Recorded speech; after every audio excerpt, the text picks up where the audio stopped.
I mean నేను last కంటెస్టెంట్గా చేశాను కదా, సో Yeah. మేబీ నాకు కంటెస్టెంట్గా రావచ్చు ఈ సీజన్ అనుకున్నా. సో అన్ఫార్చునేట్లీ నాకు అది రాకపోయి నాకు కొరియోగ్రఫర్గా ఛాన్స్ ఇచ్చారు.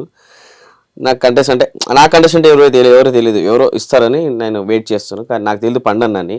సో దాని తర్వాత నాకు కాల్ వచ్చింది, అరే ఎక్కడున్నారా అని, ఇక్కడే అన్న ఇంటి దగ్గర ఉన్నాను. సరే మనం చేద్దాం ఈ సీజన్ అని ఫోన్ చేశాడు. అన్న నువ్వు నా కంటెస్టెంట్ అని నేను షాక్ అయ్యా ఫస్ట్ ఆఫ్ ఆల్ అన్న. అలాగా సో మొత్తానికి అలాంటి షాక్లు ఇస్తుంటాడు, ఆడియన్స్ కి కూడా షాక్లు ఇస్తూ ఉంటాడు. అక్కడ ఈవెంట్స్ లో కూడా చాలా షాక్లు ఇస్తూ ఉంటాడు. మేము అది ఇన్స్టాలో స్క్రోల్ చేస్తూ ఉంటే పండువే కనబడుతూ ఉంటే అసలు ఏం చేస్తున్నాడు అక్కడ, ఏం చేస్తున్నాడు ఆ ఈవెంట్ లో, ఏం చేస్తున్నాడు అన్న అంటే అన్న అదే రియాలిటీ అన్న ఒక మన డీల్ ఎలా అంటాడో బయట కూడా సేమ్ యాజ్ డీస్ అలాగే ఉంటాడు. అవును అవును.